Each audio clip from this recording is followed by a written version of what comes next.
नमस्कार. षष्ठ स्थानातील शुभकेतू हा शत्रूंवर विजय मिळवणारा आहे. अशी व्यक्ती दीर्घकालापर्यंत अधिकार भोगतात. कित्येक वेळा नको असतानाही अधिकार चालत येतात. मातुल पक्षाचा यांना खूप चांगला आधार मिळतो.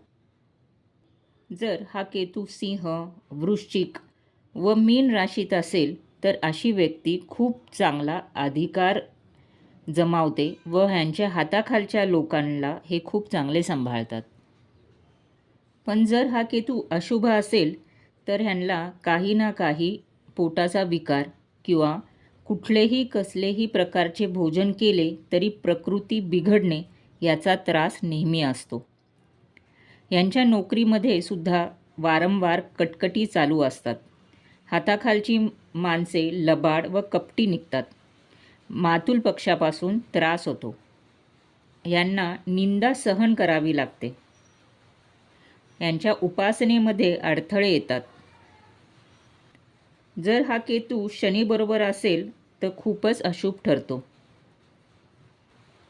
परधर्मियांपासून त्रास संभवतो. तर अशा केतूला उपाय म्हणून शिव उपासना व धन्वंतरी उपासना फलदायी ठरते.